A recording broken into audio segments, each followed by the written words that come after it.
certain things that we have just come to believe over time about success at work that just really are not true. And so today I'm going to break down these 8 myths or lies about success in the workplace. The first lie that so many of us believe is that to be a good team player, you have to love working on a team or feel like you do your best work in the team environment.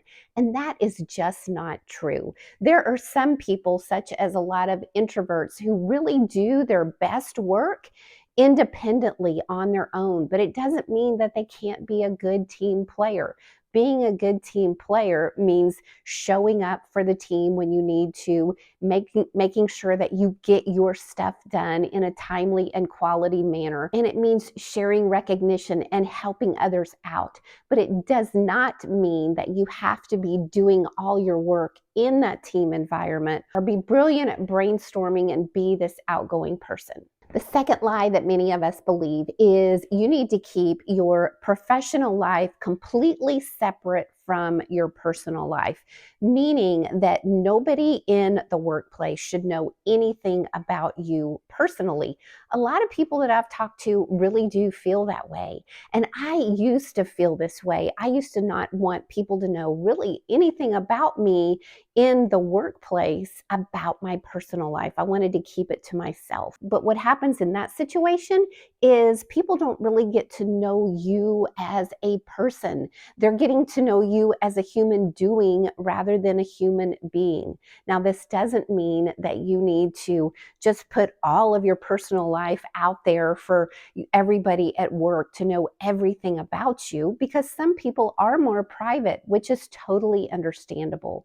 But let people at least get a glimpse into you as a human being as much as you feel comfortable, and that will make you more approachable, more likable, and people will feel like they can relate to you. The third lie a lot of people have come to believe is to believe that they're helpful to others at work when they say, well, if you've got any questions, just call me, or my door is always open, or I'm just a text away. That sounds really good. However, have you ever noticed that if you've said that before, that it's only just a certain number of people who are going to come through your door for help or call you when they have a question? Instead, you've got all these other people who aren't coming to you because the kind of help that you're offering is really just reactive help. It's saying, you come to me if you've got any questions or you need assistance or if I can do anything for you, versus you taking the initiative and going to them. When you take the initiative and go to them, then that's when you're offering proactive help. So when I say take the initiative and go to them and proactively help, what does that mean? That means going to someone and saying, hey, is there anything that I can help you with today? Or did you have any questions about that project that we were just working on? Or what's one question that I can answer for you that you may still have questions about? The next lie a lot of us believe is the people at work who are the busiest are the ones who are the most productive. They're the ones that seem to have the most work on their plate. And oh my gosh, they are working all the time. They are so busy. And it can be a lie to think that those are the people that are working the hardest. Those are the people that are getting the most things done. However, we've all known situations where somebody has a lot of work to do that they're working on, but it's because they're not being efficient. I remember working with someone years ago who always had so much work on their plate.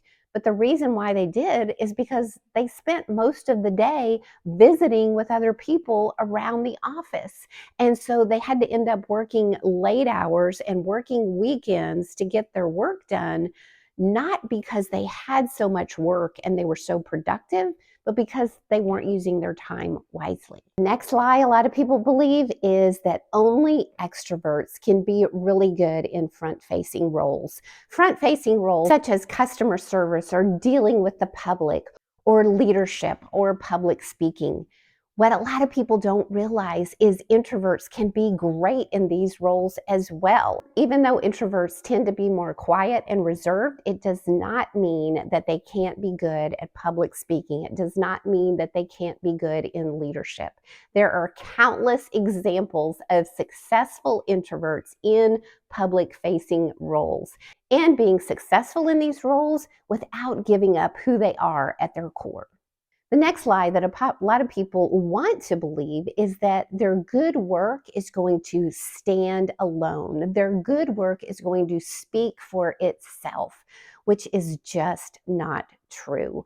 You may be doing great work. However, if you are not visible and you're not vocal at work, then it's easy to be overlooked. It's easy for those people who are more visible and more vocal to advance, because in the workplace, it really is one of those situations that it's out of sight, out of mind. If people don't see you, whether it's virtually, in person, if they're not hearing your voice, it's so easy to be forgotten about. And I've got a video above and in the description below about ways that you can be more visible in the workplace. Next thing that so many people believe is that asking for help, that it's a sign of weakness or a sign that you can't do your job.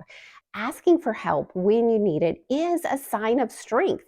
It does show vulnerability, meaning that it shows that you can't do everything, and you know you can't do everything, and you know that you don't know everything. So being able to ask for help is a sign of confidence.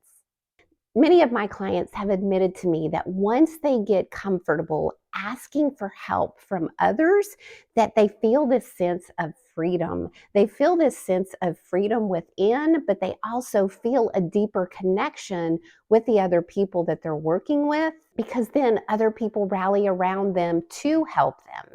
And so it creates a better working environment.